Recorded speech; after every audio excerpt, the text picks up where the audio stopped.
A couple of minutes ago, you heard the verdict from the jury. What are your thoughts? I think I just went blank. Just, I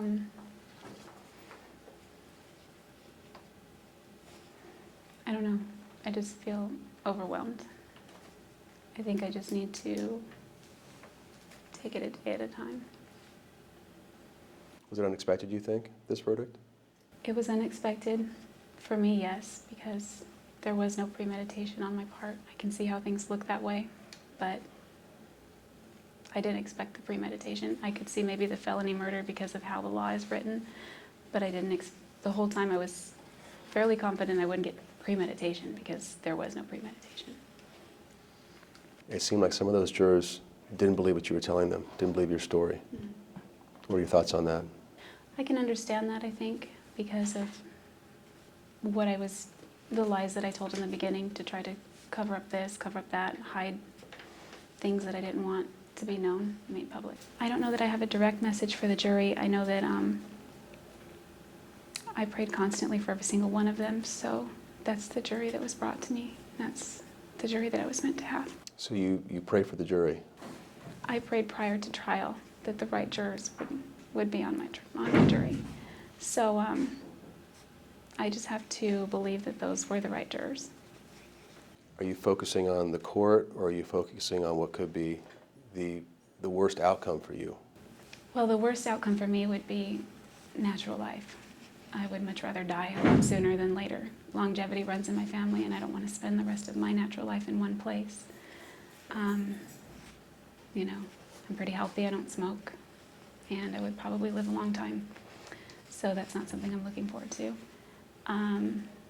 I said years ago that I'd rather get death than life, and that still is true today. I believe death is the ultimate freedom, so I'd rather just have my freedom as soon as I can get it. So you're saying you actually prefer getting the death penalty to being in prison for life? Yes. The Alexander family, especially the two sisters and the younger brother, if you could say something to them, what would you like to say to them? I hope that now that a verdict has been rendered, that they're able to find peace, some sense of peace. I don't think they'll ever find the peace that they would like, but maybe they'll be able to have greater peace now, or some semblance of it, and be able to move on with their lives and remember their brother the way they wanted to. Just the way everything happened, I think that if I had just been honest from the beginning, I'd be in a different place. And so would everyone else. And because of what I've done, a lot of people will hurt for a long time.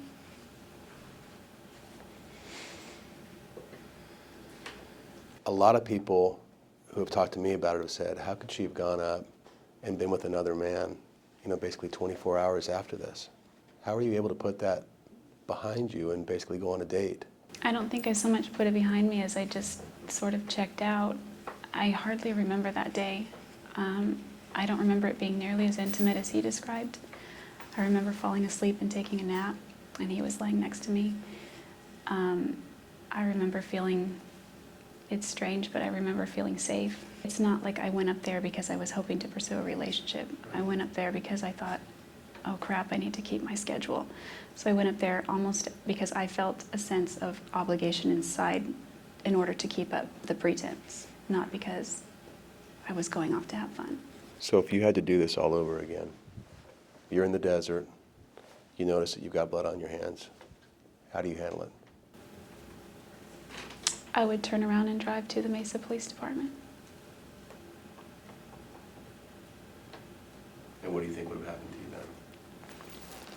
I don't know, but it would have been the right thing. Because of what I've done, a lot of people will hurt for a long time.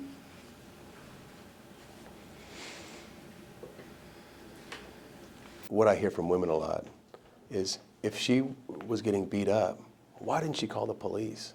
That's probably what you hear from women who have not been in my situation and been abused.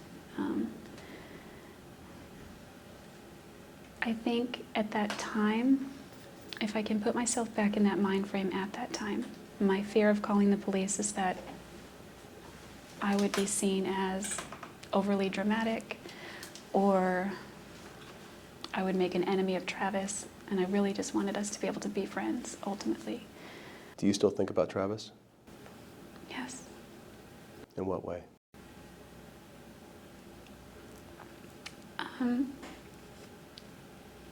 There's a lot of regret because I was really hoping to get a plea and avoid talking about all of the things that came out about him.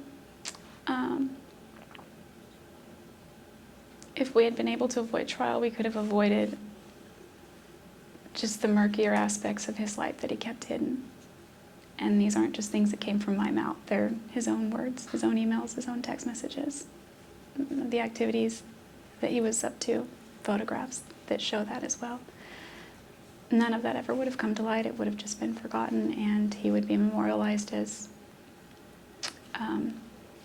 not perfect by any means, but somebody who was known to adhere to his morals and the principles that he espoused. But now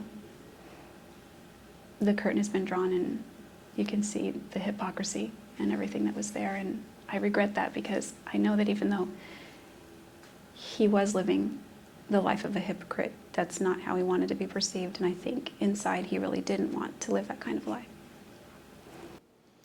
There were some parts of your story that were definitely backed up by emails and texts and phone conversations and things like that, but a lot of people had real issues with the pedophilia when that was brought up.